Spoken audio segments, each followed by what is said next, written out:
Hello and welcome back to my channel. I just finished my journal spreads for the hardest reading challenge you'll ever do, round 2. Did I finish round 1? Let's not talk about it.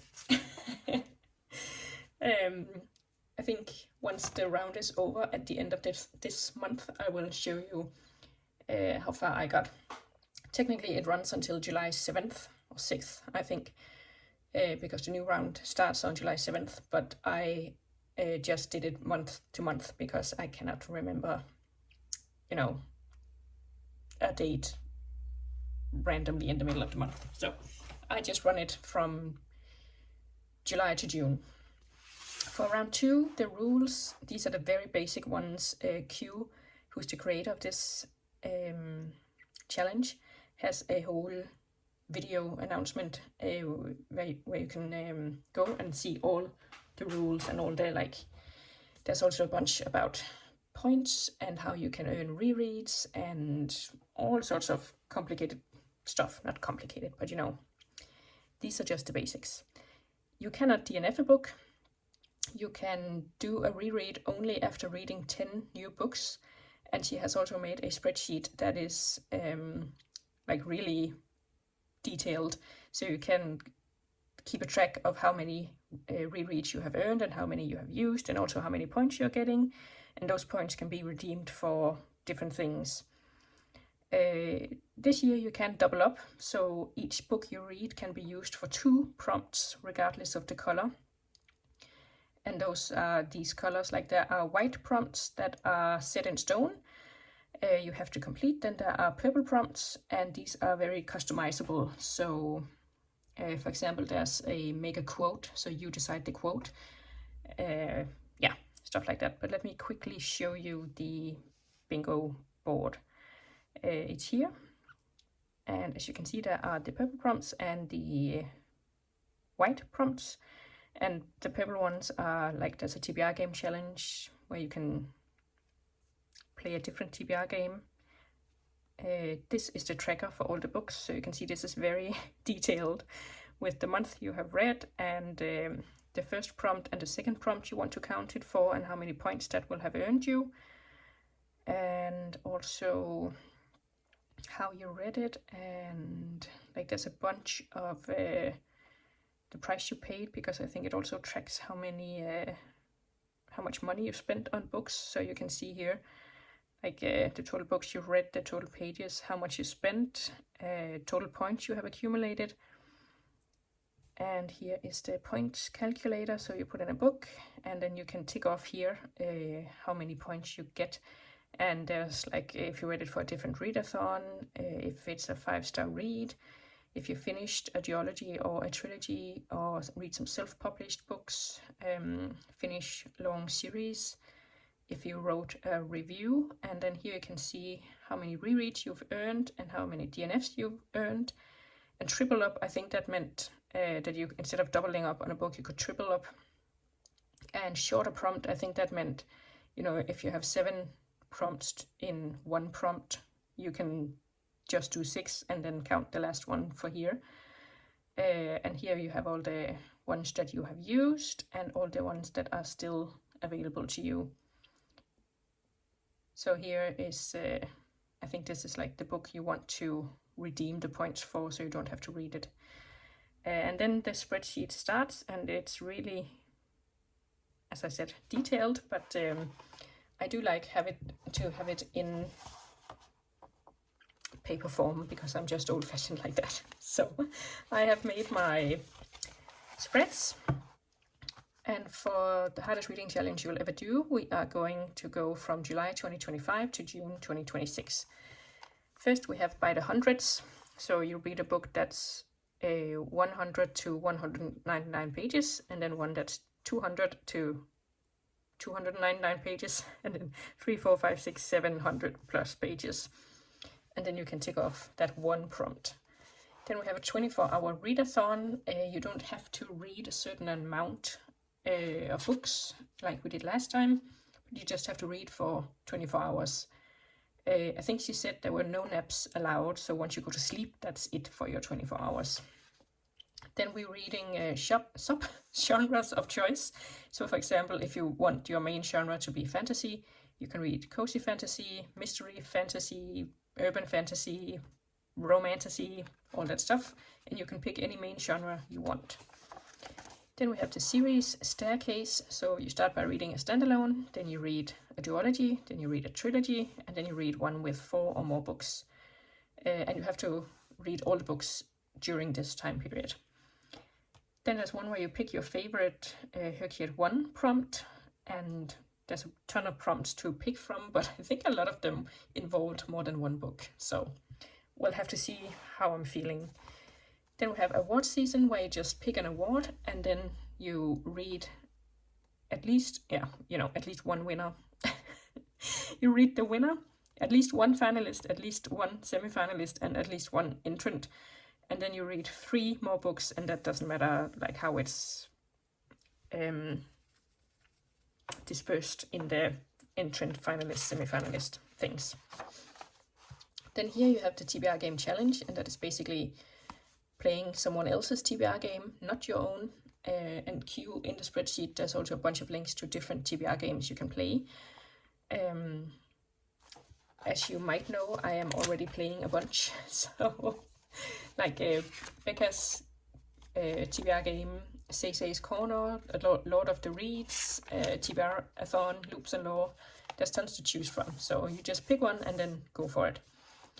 Then we have the last 10 years, and as far as I can remember, like take all my explanations with a grain of salt, because I watched the video like a couple of days ago now. So I will watch it again before I start picking out books, so I don't know exactly what the prompts mean. Some of them are a little bit not complicated, but you know. But for the last 10 years, as far as I remember, it was books published in each year. So from 2015 to 2025. You can also do 2016 to 2026, or you can do 2015 to 2026. That will give you more books to read, so that's up to you.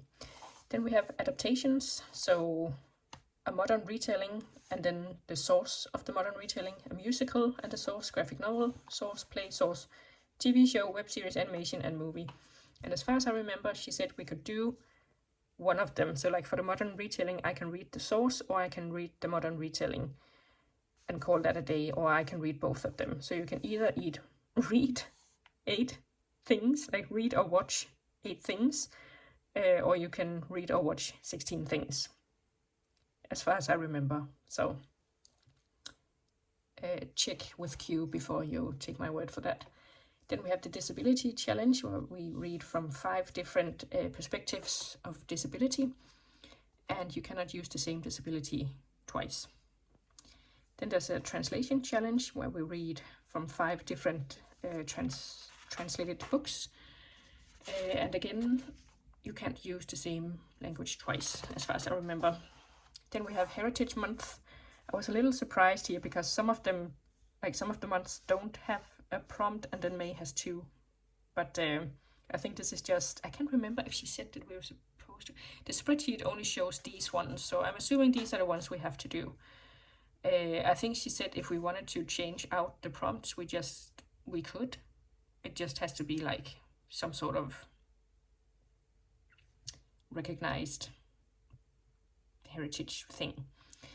So there's Disability Pride in July, Hispanic Heritage in September and October, Indigenous Pride in November, Black History in February, Women's History in March, Arab Heritage in April, and Jewish and AAPI Heritage in May, and LGBTQIA Pride in June, of course.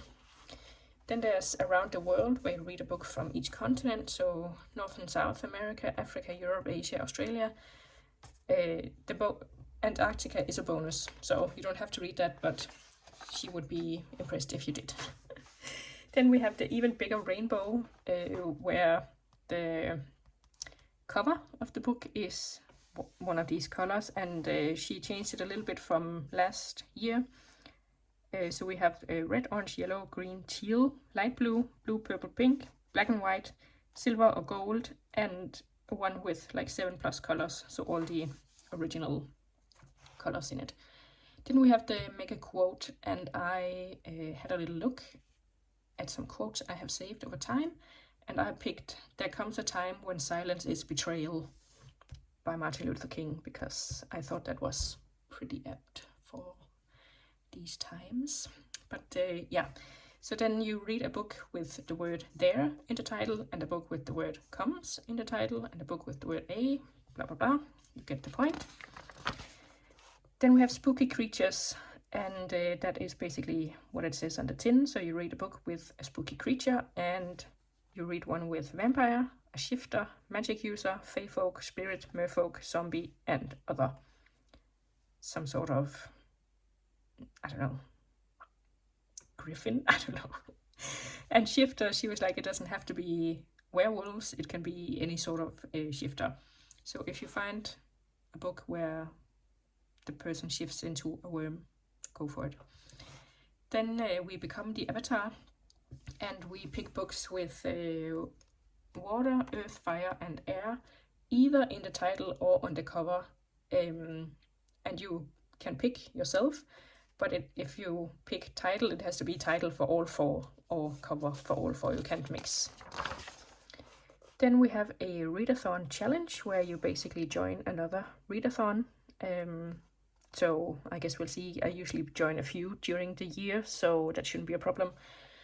And I think she said even if you don't finish all the books for the readathon within those dates, you can still read them and count them towards HRCYED. So then we had some animal friends, and we pick books with house pets, exotic pets, farm animals, wild animals, and zoo animals.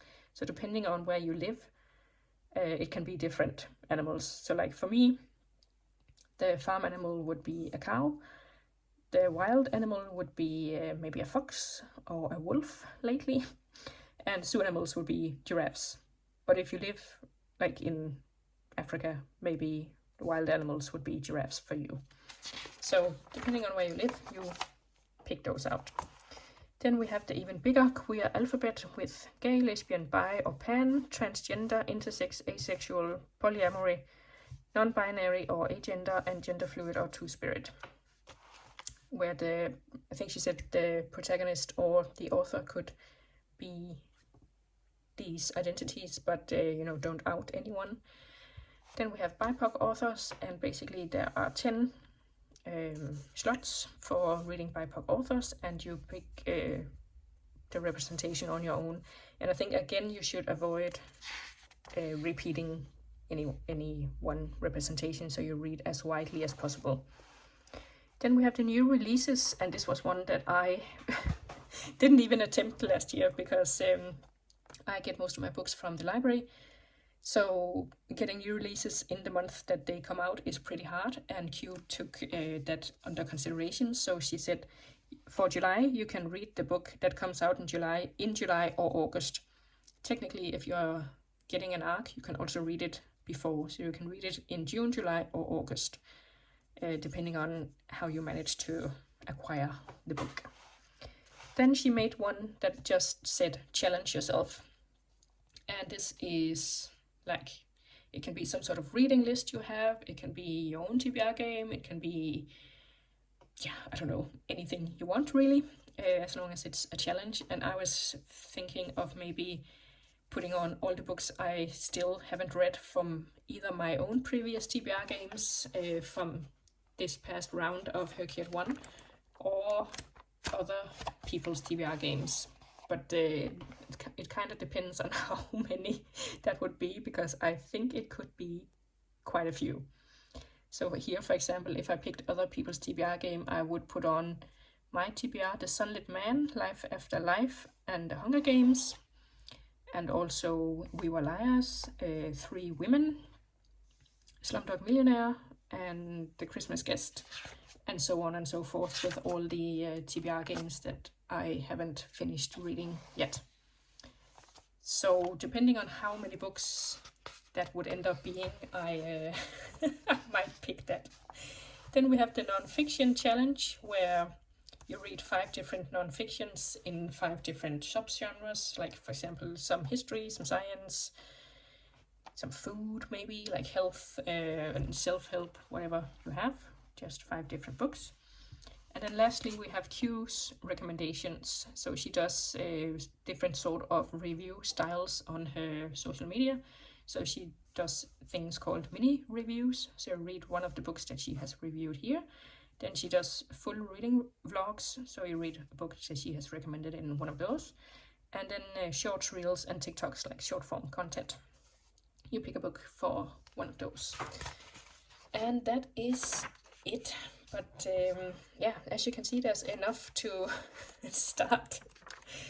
But I am excited. It's always fun with a new challenge, and this one is hard. And she says herself it's basically made to not be completable. But you know, with the, not that I think I'm going to complete it, but I think I might do better than last year. Last year I basically didn't really use the spreadsheet that she had provided, so I basically only used the prompts and the bingo board. I didn't do any of this, but I think I will this year because with all the point system and earning rereads and DNFs and stuff, that could be really helpful. And also, for example, if I had this shorter prompt by 1, I would have a bingo line in HRCYED 1 right now. So because I technically only need to read 1 book, but that 1 book is Huckleberry Finn, and I DNF'd it because I just could not stand reading it. It was so boring. Anyways, let's not talk about the past. Well, technically I still have this month, June, to finish. Not that I think I will, but I am giving it my best. And yeah, let me know if you are participating, if you have participated in round 1, and if you are participating in round 2. And I will see you soon with another video. Bye!